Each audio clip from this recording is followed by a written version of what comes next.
오늘 본문 말씀은 우리가 잘 아는 것처럼 삼손의 첫 번째 발걸음을 내딛는 장면이 바로 오늘 본문의 말씀입니다. 본문에는요, 큼직한 두 가지의 사건이 나오고 있어요. 하나는 삼손이 블레셋 여인을 아내로 데려오겠다라고 부모님께 떼쓰는 장면, 그리고 또 두 번째로는요, 삼손이 죽인 사자에게서 나온 꿀에 대한 이야기입니다. 언뜻 보면 이 이야기는 서로 별로 연관성이 없는 것처럼 보여요. 그러나 하나님께서는 이 두 가지 사건을 통해서 그 당시를 살아가던 이스라엘 사람들에게, 그리고 지금 이 시대를 살아가고 있는 우리들에게 명확하게 주고자 하시는 메시지가 있습니다. 오늘 본문 내용은 그렇습니다. 삼손이 블레셋 딥나 땅으로 갔다가 한 여인을 보았고요, 그 여인에게 완전히 뿅 갔습니다. 그래서 이스라엘 사람이, 그것도 사사가, 그것도 나시린이 이 블레셋 여인을 아내로 맡겠다라고 그렇게 때를 쓰고 있죠. 부모님은 할례받지 않은 이 여인을 아내로 데려오는 것을 용납할 수 없다라고 하였으나 결국에는 삼손을 당해내지 못했던 것 같습니다. 그리고 그것을 승낙을 해줬어요. 그리고 그 길로 이제 딥나로 내려갑니다. 부모님이 오시고 딥나로 내려가는 길에 삼손이 우연히 자기가 이제 혼자서 어떻게 포도원 쪽으로 갔다가 젊은 사자를 만나게 됩니다. 그때 하나님의 영이 강력하게 임하셔서 사자를 그냥 양손으로 찢어서 죽이는 거죠. 그리고 시간이 한참 지난 이후에 다시 그곳으로 가서 보니까 죽은 지 오래된 사자의 주검에서 이제 꿀이 가득했던 것을 우리는 보게 됩니다. 그리고 삼손은 그것을 손으로 이제 그 꿀을 퍼가지고 길을 걸어가면서도 먹고 부모님을 만나서도 그 꿀을 맛있게 드시라고 드리는, 그게 오늘 본문의 이야기입니다. 어떻게 보면 한 힘센 그런 영웅과도 같은 한 히어로의 그런 일대기 중에 하나의 이야기처럼 보이기도 합니다. 그런데 전혀 그런 게 아니죠. 본문 말씀은요, 실제로는 이스라엘의 심각한 죄악과 그 죄악에 찌들어버린 상태에 대해서 고발하는 것이며, 또 그것을 통해서 돌이켜야 되는데 왜 돌이키지 못하고 있는가, 도대체 어떻게 이 지경까지 되었는가를 아주 이 사건을 통해서, 그리고 히브리 언어의 그런 특징을 살려서 잘 설명을 하고 있는 이야기입니다. 그리고요, 심지어 사사조차도 이렇게 개인적인 정욕과 욕망에 휩싸여서 살아가고 있는데 평범한 이스라엘 백성들의 모습은 어떠했겠는가를 우리에게 떠올리게 하는 그런 이야기이기도 하죠. 첫 번째, 삼손이 블레셋 여인에게 빠져버린 사건은 삼손과 이스라엘의 영적 상태가 얼마나 최악의 상태를 달려가고 있는가를 보여주는 일이고요. 또 두 번째, 사자와 꿀의 이야기는 하나님의 백성이 왜 이렇게 망가져 버렸는가, 그 본질적인 문제는 무엇인가에 대해서 한번 고민하게 하는 이야기입니다.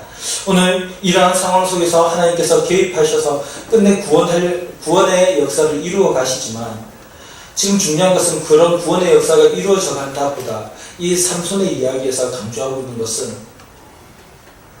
하나님의 백성이 왜 이렇게 망가져 버렸는가, 그리고 도대체 이것에서 어떻게 하면 이 상황 속에서 헤어나올 수 있는가, 그것을 우리에게 보여주고 있는 것입니다. 오늘 말씀을 통해서 한번 그 내용들을 잘 살펴보도록 하겠습니다. 1절을 보면요, 삼손은 블레셋 딥나에 가서 한 여인을 보았어요. 우리는 무엇을 본다라는 것에 대해서 쉽게 생각을 하지만 성경은 그렇지 않습니다. 특별히 구약 성경은요, 어떤 한 인물이 무엇을 보느냐를 굉장히 중요하게 생각하고 있어요. 왜냐하면 사람은 자기가 보는 것에 집중하게 되고요, 그 본 것에 대해서 기억하고 마음을 쓰게 되고요, 그리고 그것에 영향을 받아서 행동을 하기 때문에 그렇습니다. 이것은 구약 성경에서 종종 등장하는 표현 방식이에요. 한 사람이 무엇을 보느냐, 그것은 그 사람의 믿음의 문제와 연결이 됩니다. 하나님께서 보라고 하신 것은 눈을 들어 하나님께서 아브라함이면 아브라함아, 모세면 모세야 하고 부르실 때, 그때 하나님께서는 우리의 눈을 들어 하나님을 바라보기를 원하셔요. 네, 하나님, 제가 여기 있습니다. 그렇게 응답하기를 원하시는 거죠. 그러나 오늘 이 삼손은, 그리고 구약에 등장하는 수많은 인물들이 대부분이 무엇을 보냐면 세상을 보고 있어요. 오늘 이 삼손도 마찬가지입니다. 블레셋 timna에 가서 한 여인을 봤어요. 그리고 거기에 가버렸습니다. 4절을 보면요, 3절을 보면요, 삼손이 중요한 말을 하고 있어요. 이렇게 이야기를 하고 있죠. 내가 그 여자를 좋아하오니. 여기서 좋아한다라고 하는 말은 우리 한글로 의역을 한 말이고요. 히브리어 원어에 보면 무슨 말이냐면 이 여자가 내가 보기에 좋습니다 라고 하는 이야기예요. 이것은 그냥 외모, 그냥 생김새만을 이야기를 하는 게 아니라 그 사람의 여러 가지 뭐 인격이라든지 이런 것들도 함께 이야기를 하는 부분이긴 합니다. 그러나 내가 보기에 좋사오니 라고 하는 이 말에 우리는 집중을 해야 돼요. 왜냐하면요, 이거랑 똑같은 말이 사사기에 여러 번 등장을 합니다. 보기에 좋사오니, 이 말이 어떤 식으로 등장을 하냐면요, 그때 이스라엘의 왕이 없으므로 자기 소견에 오른 대로 행하였다. 소견에 오른 대로 행하였다라고 하는 게 보기에 좋았다라고 하는 말이랑 똑같은 말이에요. 그러니까 이 삼손이 블레셋 여인을 보고 보기에 좋았다라고 하는 그것은요, 이스라엘 백성들의 지금 믿음의 상태를 그대로 보여주는 겁니다. 1절에서 삼손은 한 여자를 보았다라고 얘기를 해요. 2절에서도 부모님에게 이야기를 할 때 내가 봤습니다라고 얘기를 해요. 그리고 3절에서도 내가 보기에 좋습니다라고 이야기를 하고요. 7절에서 보면 7절에서도 그래요. 그 여자가 삼손의 눈에 들었더라. 삼손이 보기에 옳았더라라고 하는 말이에요. 보기에 좋았다라고 하는 이야기예요. 그러니까요, 끊임없이 성경은 삼손의 영적인 상태를 고발하는 거죠. 이거는 성경 기자가 삼손의 이 믿음의 상태가 완전 심각한 상태에 있다는 것을 몇 번이나 강조하면서 우리에게 계속 알려주는 거예요. 믿음의 사람이 망가져 버렸을 때 그 사람은 세상에 눈이 팔려가지고 그것을 좋다고 쫓아가는 것이다 라고 하는 겁니다. 그리고 자기 소견에 옳은 대로 행하는 그 이스라엘 모습과 똑같이 삼손은 살아가면서 부모에게 이야기를 하죠. 부모님, 엄마, 아빠, 제가 보기에 그 여자가 너무 좋습니다. 그 여자를 데려와서 나로 하여금 그 여자를 아내로 맞이하게 해주십시오 라고 하는 거죠. 고대 근동의 결혼식은 대부분 비슷합니다. 뭐냐면요, 한 여인이 있어요. 그 여인이 마음에 들면 신랑 측에서 지참금을 준비를 해요. 뭐 소 한 마리면 소 한 마리, 뭐 염소 몇 마리면 몇 마리, 하여튼 그 여인의 부모님에게 지불할 지참금을 가지고 가는 거죠. 그래서 그 지참금을 내고 그 여인을 아내로 데려오는 게 그 당시의 결혼의 풍습입니다. 그러니까 삼손은 부모님에게 이야기를 하는 거예요. 부모님, 제가 그 여자를 좋아하니 그 여인을 데려올 수 있는 지참금을 마련해 주십시오. 예나 지금이나 자식이 결혼을 하면 부모님의 등골이 휘는 것은 똑같은 것 같습니다. 삼손이 때를 쓰는 거예요. 그러니까 부모님이 안 된다라고 얘기를 하죠. 그러나 삼손은 계속해서 때를 쓰고 내가 좋습니다 선포를 하는 거예요. 그러니까 어쩔 수 없이 아들의 성화에 못 이겨서 이 부모님이 이 삼손에게 그 여인을 아내로 데려올 수 있도록 그렇게 지참금을 준비해서 함께 동행하는 장면이 나오게 되는 것입니다.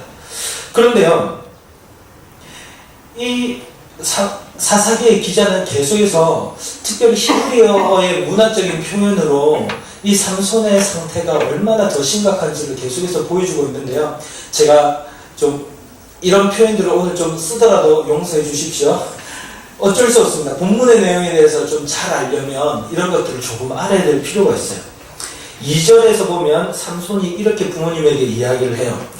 내가 딥나에서 블레셋 사람의 딸들 중에서 한 여자를 보았사오니 이제 그를 맞이하여 내 아내로 삼게 하소서.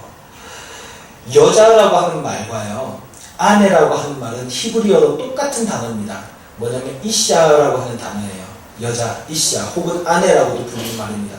그런데요, 이 문장을 쓸 때에 이 사사기의 기자는 제일 첫 부분에, 문장의 제일 시작 부분에 이샤라고 하는 말을 넣고 제일 끝부분에 또 이샤, 아내를 뜻하는 이샤라는 말을 넣었어요. 그러니까 이 삼손의 말은 이샤로 시작해서 여자로 시작해서 이샤, 아내로 끝이 나는 말인데요. 이것을 뭐라고 하냐면 봉투구조라고 해요. 시작을 한 단어로 시작을 하고 끝을 낼 때 또 똑같은 말로 끝을 내는 것. 이것이 무엇을 의미하냐면 완전히 그 앞뒤를 차지하고 있는 이 단어에 함몰되어 버린, 완전히 거기에 이제 그것으로 시작을 해서 그것으로 끝나는 그것을 이야기를 하는 거거든요. 이 삼손의 이야기를 통해서 삼손의 상태를 보여주는 건 뭐냐면, 삼손에게는 온통 이 여자에 대한 생각밖에 없다는 거예요. 완전히 이 여자에 대한 생각으로 가득 차 있어요. 그리고요, 또 조금만 더 제가 말씀을 드리자면, 삼손이 부모님에게 갈 때 계속해서 부모님에게 가서 이 여인을 아내로 달라고 하는 그 장면에 대해서 히브리어적인 표현으로 보면 계속해서 연속되는 행동으로 표현을 하고 있어요. 그리고 그것의 의미는 뭐냐면, 삼손이 아주 기계처럼 그것밖에 할 줄 모른다는 거예요. 여인을 달라고 부모님을 고치기 위해서 여기에만 집중하고 있다는 거예요. 그러면요, 지금 오늘 이 사건이 삼손이라고 하는 한 사사의 첫 시작의 이야기를 다루고 있는데, 그 시작부터 삼손은 어떤 거예요? 완전히 여자에게 빠져가지고 전혀 헤어나오지 못하고 있는 거죠. 그 말은 뭐냐면, 이 세상 정욕에 완전히 빠져버린 한 사사의 비참한 모습을 보여주고 있는 겁니다. 그리고요, 이 삼손을 막아야 될 그 부모들은 어떻습니까? 부모들은 하나님의 사자가 수태고지를 하면서 이 사람이 나시린이면서 블레셋 사람들로부터 이스라엘 백성을 구원할 자임을 알려줬어요. 그러면 어떻게 해야 돼요? 삼손이 그러지 못하도록 막아야 되죠. 3절을 보면 조금 막는 것처럼은 보여요. 근데 뭐라고 얘기를 하냐면요, 민족적인 문제로 끌어내려버려요, 이 이야기를. 네가 할례 받지 않으면 블레셋 사람에게 가서 아내를 맞으려 하느냐, 이 부분을 보면 좀 믿음이 있는 말처럼 보이긴 합니다만, 할례라고 하는 말은 이스라엘 사람들이요, 아주 심각한 죄 가운데 있으면서 자기가 전혀 할례 받지 않은 이방인들처럼 살면서 그들보다 더 악한 일들을 하면서도 나는 할례 받은 사람이다 라고 했던 표현이에요. 그러니까요, 지금 여기서 중요한 것은 정말 그 부모가 삼손을 말릴 생각이었으면요, 뭐라고 해야 되냐면, 너는 하나님께서 택하신 나시린이다 라고 하는 것을 이야기를 했어야 돼요. 그런데 그 부모님들은 뭐라고 하냐면, 야, 너희 형제들 중에서, 그러니까 우리 같은 민족인 이스라엘 사람들을 제쳐놓고 왜 할례 받지 않은 그 블레셋 사람과 결혼하려고 하느냐. 그냥 단순히 이 문제를 영적인 문제로 보지 않고 그냥 인종적인 문제, 마치 옛날 일제시대를 겪으면서, 일제강점기를 겪으면서 우리나라 사람들이 옛날에 어떠셨어요? 여러분들 그 젊으실 때 일본 사람들이랑 누가 결혼한다 그러면 되게 안 좋게 보셨잖아요. 어떻게 일본 놈이랑 결혼을 해? 근데 지금 비슷한 거예요. 그 부모님도요, 이것을 영적인 문제로 보기보다는 어떻게 이방인, 어떻게 블레셋 사람과 결혼을 하지? 그냥 그 정도 수준으로밖에 보지 않는 거죠. 그 부모님도 말리지 못하고 그 삼손 사사 자체는 너무도 심각하게 엉뚱한 길로 가고 있는 거예요. 그게 오늘 이 첫 번째, 그리고 삼손의 이 스토리의 배경이 되는 상황입니다. 그리고요, 이러한 엉망진창의 상황 속에서 하나님께서 사절을 보면 개입하시는 장면이 나오죠. 사실은 말이야, 이렇게 이야기를 하는 거예요. 사실은 이 일은 하나님께서 계획하신 거야. 뭘 계획하셨다는 말일까요? 삼손이 블레셋 여인과 결혼하는가요? 아니요. 블레셋 여인과 결혼하겠다고 삼손이 달려드는 문제는 삼손 자기가 선택한 죄악의 문제입니다. 하나님께서는 뭘 계획을 하시느냐, 이 삼손의 이 일을 통해서, 이 악한 일을, 이 죄를 통해서 돌이켜가지고 이스라엘 백성을 구원하려고 하는, 이제 하나님께서는요, 삼손이 하나님의 일을 전혀 하지 않으니까요, 너무 답답한 거예요. 사사로 세웠는데, 하나님께서 사명을 주셨는데 사명은 제쳐놓고 세상에 빠져가지고 자기 욕심밖에 부리지 않고 있으니 하나님께서 안 되겠다 싶으신 거죠. 그래가지고 어떻게 하냐면요, 이 사건을 시작으로 해가지고 삼손이 블레셋 사람들 속에 들어가서 살려고 하는 그것을 깨트려가지고 이제는 완전히 블레셋 사람과 원수가 되게 만드시고, 그리고 삼손이 어쩔 수 없이 의도적이지 않게 하나님을 생각하지는 않았지만 사사로서의 역할을 하고야 말게 되는 그러한 일들을 하나님께서 이끌어 나가신다는 겁니다. 너무 비참하지 않습니까? 어떻게 이렇게 택함받은 한 사람이 이렇게 비참해지게 되었을까요? 거기다가 삼손 이야기를 보는데 삼손이 되게 특별한 사람처럼 보여요. 왜냐면요, 오늘 본문에서도 한번 등장을 하지만 계속해서 하나님의 영이 삼손에게 임하시는 장면들을 몇 번씩이나 보여주거든요. 그래서 우리는 이 말씀을 보다가 보면 우와, 삼손은 진짜 특별한 사람인가 보다. 하나님께서 이렇게 많이 역사를 하시네 라고 생각을 해요. 그런데 특별한 것은 맞습니다만 우리가 생각하는 방향으로 특별한 게 아니에요. 반대 방향으로 하나님을 떠나는 자기 정욕대로 살려고 하는 대로 특별한 사람이에요. 그러니까 하나님의 영이 계속해서 임하셔야 되는 거예요. 보통 사사들은요, 한번 하나님의 영이 임하시면요, 하나님을 체험하고 나면 이제는 그 하나님의 이끄시는 대로 이제 자기가 깨달았으니 그렇게 가려고 달려들거든요. 헌신을 하거든요. 근데 삼손은 하나님의 역사를 경험하면서도 모른 척하고 계속해서 자기 마음대로 사니까 하나님 계속해서 강제로 개입하셔야 되는 거예요. 그러니까 이 말씀을 보시면서 삼손 이야기를 보시면서 우와, 삼손 멋있다라고 생각하시면 안 되는 거예요. 정말 사사 중에서 와, 어떻게 이런 사람이 있을까 생각이 될 만큼이죠. 심지어 마지막에 죽을 때까지 삼손은 어떻게 죽습니까? 우리는 삼손이 회개하고 죽는 모습을 보면서 굉장히 은혜롭게 받아들이잖아요. 근데 본문을 자세히 보면요, 삼손이 죽을 때 뭐라고 하고 죽냐면 이렇게 죽어요. 하나님, 한 번만 나에게 힘을 주시면 하나님의 영광을 위하여, 하나님께서 주신 사명을 위하여 제가 블레셋 사람들을 죽이겠습니다가 아니라 뭐라고 얘기를 하냐면 하나님, 한 번만 저에게 힘을 주시면 제 두 눈을 뽑아버린 저 사람들을 복수를 하고 제가 죽겠습니다. 그렇게 기도를 해요. 그리고 그 신전을 무너뜨리는 거죠. 너무나 안타까운 사명자의 모습입니다. 그런데요, 이게 이 말씀이 지금 이 시대의 우리의 모습과도 같습니다. 아니요, 저는 그렇게까지 심각하지 않는데요 라고 생각을 할 수 있어요. 지금 한국교회가요, 그래도 잘 나가고 있는데 그 정도까지는 아닙니다 라고 얘기하실지 모르겠습니다만 다음에 나오는 내용들을 보시면요, 우리가 그것을 깨닫게 돼요. 5절부터 이어지는 내용을 보면요, 삼손이 두 가지 일을 부모님께 감추는 장면이 나옵니다. 먼저 첫 번째로는요, 뭘 감추냐면 삼손이 사자와 싸울 때, 사자와 싸우잖아요. 사자를 찢어 죽이잖아요.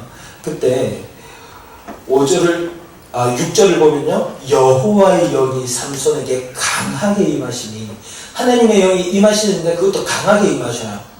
그래가지고 손에 아무것도 없이 사자를 찢어 죽였어요. 이게 사람이 할 수 있는 일입니까? 할 수 없는 일이죠. 공도 할 수 없는 일이에요. 근데요, 삼손이 이 일을 했어요. 근데 그걸 어떻게 하냐면 자기가 행한 일을 부모님에게 감추는 거예요. 여기서 부모님에게 말하지 않았다라고 할 때, 말하지 않았다라고 하는 말은 히브리어로 나가드라고 하는 표현이고요. 그 말은 비밀적인 것들을 이야기를 하는 거예요. 밝히는 거예요. 그냥 대화하는 내용이 아닙니다. 밝혀주는 거예요. 그러니까 나에게 하나님의 영이 임하셨는데 강하게 임하셨습니다 라고 하는 것을 부모님에게 밝히는 거죠. 그런데 그것을 밝히지 않는 거예요. 의도적으로 감춘 거죠. 왜 감췄을까요? 저는 계속해서 생각을 했는데 아무리 말씀을 봐도 이해가 안 됩니다. 그래가지고요, 이 설교를 준비하면서 도대체 왜 감췄을까? 왜 감췄을까? 그런데요, 두 번째로 감춘 내용을 보면서 그때 깨닫게 됐어요. 두 번째로 감춘 것은 뭐예요? 꿀을 사체에서 꺼냈다라고 하는 것을 밝히지 않는 거죠. 사자가 죽은 지 오래되어서 그 죽음에다가 벌들이 보이고 거기에서 이제 꿀이 생성되었어요. 꿀 어떻습니까? 좋죠, 맛있죠, 달콤합니다. 그 당시에는 꿀을 먹기가 쉽지 않았어요. 귀족들, 높은 사람들만이 먹을 수 있는 놀라운, 정말 특별한, 탁월한 그런 음식이 바로 꿀이었습니다. 그것을 어떻게 하냐면 삼손이 손을 집어넣어가지고 그 시체에서 꿀을 끄집어내는 거예요. 그리고는 그것을 가지고 길을 걸어가면서 먹습니다. 우리 길 걸어가면서 먹는 거 좋아하시나요? 좀 그렇죠. 도대체 얼마나 급했으면 길을 걸어가면서 먹겠어요. 그죠? 삼촌이 그렇게 길을 걸어가면서 먹는 거예요. 그리고 부모님에게 그 꿀을 드리는 거죠. 얼마나 효자처럼 보입니까? 부모님에게 그렇게 좋은 음식을, 그렇게 비싼 음식을 갖다 바치니. 근데요, 그것을 이 사자의 시체에서 가지고 왔다라는 것을 밝히지 않는 거예요. 중요한 이야기입니다. 왜 그렇습니까? 시체를 만지면 어떻게 되죠? 부정한 거예요. 나시린이 시체를 만져서 될까요? 안 돼요. 그럼 일반 이스라엘 백성들은요, 만져도 될까요? 안 됩니다. 하나님께서 분명하게 말씀하셨어요. 이 시체를 건드리지 말라. 죽은 시체를 건드리면 며칠간 부정하느냐? 7일간 부정하다라고 이야기를 합니다. 7일간 부정한데 이것을 정결케 하기 위해서는 잿물을 가지고요, 부정하게 된 그 7일 동안에서 셋째 날 그리고 일곱째 날에 자기 자신을 깨끗하게 하는 이 정결 예식을 해야 돼요. 그래야 다시 이스라엘 백성들 중에 거할 수 있습니다. 만일에 정결하게 하지 않으면 어떻게 될까요? 성경에 보면 민수기에서 이렇게 하나님께서 말씀하세요. 이스라엘 백성 중에서 끊쳐질 것이다. 정결 예식을 하지 않으면, 시체를 만지고 부정한 상태에서 정결 예식을 하지 않으면 이스라엘 백성들에게서 끊쳐지게 되는 그런 가장 무서운 저주를 받게 되는 것을 하나님께서는 말씀하셨어요. 근데 삼손은 그것을 어떻게 하고 있어요? 부모님에게 감추고 있어요. 그럼 그 부모님은 어떻게 되었을까요? 부정할까요? 부정하지 않을까요? 부정해졌어요. 그럼 그것을 정결하게 할까요?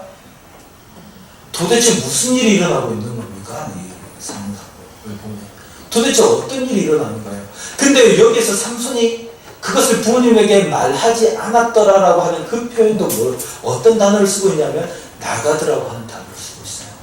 부모님에게 감춘 거예요. 정말 충격적인 사건입니다. 뭘 감췄냐면요, 하나님의 역사하심, 그것을 감추는 거예요. 하나님께서 역사하셔서 이런 일들이 일어납니다. 지금 이 시대로 말하자면 하나님의 진리의 말씀이 감춰지는 거예요. 하나님의 말씀이 감춰지고 교회에서 하나님의 진리의 복음들이 선포가 되어야 되는데 그 진리의 말씀을 감추는 거예요. 감춰지는 거예요. 괜찮다. 괜찮습니다. 이 정도면 한국교회 잘 하고 있습니다. 괜찮아요. 여러분 예수님을 믿기만 하면 복을 받습니다. 그러면서 다 감춰놓는 거예요. 또 무엇을 감춥니까? 심각한 죄에 대해서 감추고 있는 거예요. 성경을 보면요, 우리는 그렇습니다. 성경 말씀을 보면 하나님께서 우리를 위로해 주기를 원하죠. 우리가 정말 이 땅에서 살아가는 게 얼마나 힘든데 좀 목사님들 설교하시면서 우리 위로하시는 말씀 좀 해주시지. 근데 성경 말씀의 대부분은 뭐냐면요, 회개하라 해요. 회개하라. 죄다. 하나님 앞에서 돌이켜야 된다라는 말씀을요, 거의 성경의 대부분은 그 이야기를 하고 있어요. 그리고 아주 작은 부분, 그러나 너희들 돌이키기 힘들지 하나님께서 너희와 함께 하신다. 하나님께서 도우신다. 너희들 죄악 가운데 괴롭지, 죄 때문에 그 답답한 가운데서 멸망의 길을 향하고 있는데 얼마나 괴로우냐. 하나님이 너희를 다시 회복시켜 주실 것이다. 이게 위로의 말씀이거든요. 근데요, 이걸 감추는 거예요. 그리고 죄에 대해서 선포하지 않습니다. 하나님 앞에 돌이켜야 될 것을 선언하지 않아요. 사도행전 말씀을 보면요, 회개를 먼저 하라고 이야기를 해요. 회개하고 예수님을 믿고 세례를 받으라. 그런데 회개하라는 말은 빼놓죠. 뭐 세례를 준다 할 때도 마찬가지예요. 그냥 예수를 믿는다라고 해라고 해가지고 반강제적으로 주는 경우도 제가 봤습니다. 도대체 성경적이지 않다라는 거예요. 근데 이런 일들이 그 시대에도 일어나고 있었어요. 삼손이라고 하는 그 당시의 사사가 나중에 보면 20년 동안 사사로 다스렸다라고 이야기가 나오는데요, 이 삼손의 시대는 암흑기 중에서도 암흑기라고 볼 수 있을 것 같습니다. 하나님의 영이 임재하시는데 그것이 감추어지는 시대. 이스라엘 백성들이 그 심각한 죄악이 하나님 앞에서 감추어지는 시대, 사람들 앞에서 감추어지는 시대. 그리고 이 말씀을 통해서 오늘 이 시대 우리의 심각한 문제점들도 발견하게 됩니다. 하나님으로부터 합당한 부르심을 받았으나 이 꿀에 빠져서, 이 여인에게 빠져서 허우적거리면서 벗어나지 못하는 시대입니다. 그런데 그게 죄인 줄 몰라요. 세상의 달콤함에 빠져가지고 그 달콤함을 맛보기 시작합니다. 너무 좋죠. 이 삼손의 모습을 보세요. 얼마나 비참해요. 성경은 이렇게 삼손의 여인을 탐하는 마음이 심각한 죄라는 것을 강하게 얘기를 하지만 삼손은 거기에 빠져 있습니다. 그리고요, 삼손이요, 부모님에게 이런 부정하게 하는 꿀을 가져다 주는데 부모님은 어때요? 이게 아들이 가지고 온 거니까 맛있게 먹고 있습니다. 먹으면 먹을수록 그 부정함은 더해져만 가는데 그것도 알지 못한 채 얼마나 맛있게 먹고 있었을까요? 한번 상상해 보세요. 정말 비참한 모습 아닙니까? 우리들도 그러한 꿀에 빠져서, 그러한 여인의 아름다움에 빠져서 이 세상이 보여주는 것들 때문에 하나님의 백성이 하나님의 백성답지 못하게 사명받은 사명자가 사명은 잊어버린 채 그렇게 살고 있는 것은 아닙니까? 마치 고속열차가 서울에서 부산을 300km에 달하는 속도로 왕복하는 것처럼 그렇게 세상이 주는 것을 향하여 교회도 성도들도 달려가고 있을 것입니다. 분명히 그래요. 그런 것들이 보이고 있어요. 그런데요, 그 가운데서 누구도 멈추는 사람이 없어요. 멈추려고 하는 사람도 없고 멈춰야 된다라고 말하는 목소리도 너무나 작습니다. 그런 멈추라는 목소리가 있긴 해요. 그러나 그것을 우습게 여깁니다. 왜냐하면 그런 목소리를 내시는 분들은 대부분 작은 교회 목사님들이거든요. 교회가 크고 성공하고 잘 되기만 하면 그게 하나님의 뜻이 거기에 있는 것처럼 착각을 하면서 살아가죠. 그러나 정작 그곳에서 진리는 감춰져 있습니다. 예수 그리스도 생명의 복음은 감춰져 있고요. 죄인들을 향한 하나님의 심판과 영원한 하나님의 나라의 도래에 대해서는 이야기를 감추고 있고, 예수님을 믿으면 복 받습니다. 예수님을 믿으면 건강해집니다. 예수님을 믿으면 자녀들이 잘 됩니다. 기도했더니, 새벽기도 며칠 했더니, 헌금을 얼마를 했더니 자식이 뭐 좋은 대학에 붙었고 좋은 직장에 취업했습니다. 남편 사업이 어떻게 되었습니다. 하나님 앞에 11조 500만 원씩 하게 해달라고 기도를 하고 믿음으로 빚을 내서라도 500만 원씩 헌금을 했더니 사업이 번창했습니다. 이런 이상한 소리들만 강단에서 나오고 있는 게 이 시대의 또 현실입니다. 그런 것들을 바라보고 그런 것들을 향해서 그런 것들을 꿈꾸면서 신앙생활하고 있는 성도들을 향하여 안 됩니다. 그것은 죄입니다. 하나님께서 미워하시는 겁니다. 하나님께서는 우리가 그리스도가 누구인지를 알고 하나님이 어떤 분이신지를 알고 그리고 그분이 우리에게 주시는 그 영광스러운 하나님의 나라의 영광과 우리가 하나님의 나라에서 누리게 될 그런 풍성한 은혜를 맛보며 이 땅에서 주님의 향기를 내는 성도로 살기를 원하십니다 라고 얘기하지 않는 시대, 그런 시대에서 지금 우리가 살아가고 있습니다. 그리고 우리도 모르게 그런 것들에 영향을 받고 그 달콤한 꿀들을 먹으면서 그렇게 살아가고 있는지도 모르겠습니다. 여러분, 세상의 달콤함 좋습니다. 얼마나 좋냐면요, 저도 부러울 때가 있습니다. 페이스북을 제가 가끔씩 들어가요. 그래가지고 이제 페이스북 혹시 아세요? 뭐냐면요, 인터넷상에서 자기 자신의 개인의 계정들을 만들어서 친구들끼리 자기 친구의 이야기들을 볼 수 있는 거예요. 사진을 올리고 동영상을 올리고 글을 올려서 나 이렇게 살아가고 있어 라고 이야기를 하는 거죠. 그런데 그것의 요즘의 특징이 뭐냐면요, 요즘 사람들이 대부분 그런 내용들을 올려요. 나 행복해. 내가 얼마나 행복하냐면 남편이 이런 명품백 사줬어. 남편이랑 이렇게 무슨 해외여행 좋은 데 다녀왔어. 집을 샀는데 이렇게 좋은 집이야. 이렇게 좋은 차를 샀네. 막 그런 것들을 많이 사람들이 드러내요. 그러면서 다른 사람들은 그것을 보면서 왜 나는 저렇게 살지 못하나, 또 자괴감에 빠져들기도 하죠. 저도 며칠 전에 제가 아는 한 사람의 페이스북 글을 보면서 마음이 두근했습니다. 왜냐하면 강아지를 데리고 노는데요, 강아지도 있고 자기 귀여운 애기도 딸도 있고 한데 그분 집에 정원이 딸려 있는 줄은 전 몰랐어요. 그리고 거기 보니까 수영장도 다 있는 거예요. 우리나라에 도대체 어떻게 이런 곳이 있을까? 참 대단하다. 근데 저도 모르게 그것을 보면서 좋겠다, 부럽다 이런 생각이 갑자기 딱 드는 거예요. 평소에 저는 그런 생각 안 했거든요. 근데 그때 갑자기 딱 들길래 야 진짜 이런 걸 보는 것 자체가 무엇을 보느냐 이게 정말 중요한 것 같다라는 생각이 들더라고요. 근데요 목사라고 하는 저도 그런데 우리 성도님들 어떠실까 그런 생각이 또 들더라고요. 얼마나 세상의 달콤함들 그런 것들 어디를 가든지 계속해서 떠먹여 주려고 그러잖아요. 그거 보여주려고 그러잖아요. 그거 못 먹고 있으면 왜 이걸 못 먹냐고 멍청하다고 어리석다고 그러잖아요. 그런데요 우리 시간에 다시 한번 우리의 마음을 다잡았으면 좋겠습니다. 그거요 죄예요. 거기에 빠져들어가는 거 죄예요. 하나님의 영광을 위해서 써야 될 것을 우리의 즐거움을 위해서 사용하는 그것들 있잖아요.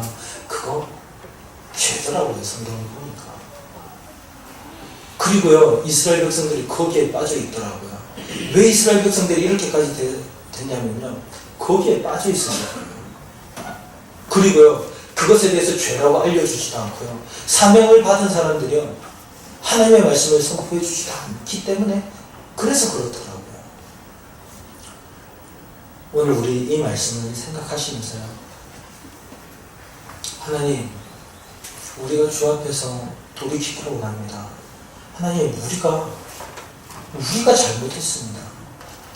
우리가 하나님을 잘못 믿고 있었습니다. 우리가 하나님을 감추고 있었습니다. 우리가 죄 짓는 사람들에게 그것을 죄라고 하는 그 말을 감추고 있었습니다. 그래서 이렇게 됐습니다. 우리가 회개해야 되는 거예요. 우리가 주 앞에서 돌이켜야 되는 거예요. 그리고 우리가 그렇게 살고 있다면 우리가 주 앞에서 돌이켜야 될 부분입니다. 회개해야 될 부분이에요. 이것이 해결되지 않으면 여전히 한국교회는 그리고 우리 교회는 그리고 저도 우리 여러분들 개개인의 신앙도 계속해서 이스라엘 백성들처럼 내려가는 거예요. 계속해서 내려가는 거예요. 지금 이 시대 많은 사람들은 한국교회 문제를 윤리적인 문제로 접근을 하지만 오늘 성경 말씀을 보면 그렇지 않죠. 본질적인 문제예요. 하나님을 향한 신앙의 문제입니다. 오늘 이 시간 우리가 이 말씀을 깊이 묵상하시면서 주님 저를 새롭게 하여 주시옵소서. 저를 회복시켜 주시고 제가 주 앞에 온전한 모습으로 좀 설 수 있도록 나를 도와주시옵소서. 기도하는 마음으로 결단하시는 그런 저와 여러분 되기를 간절히 소망합니다.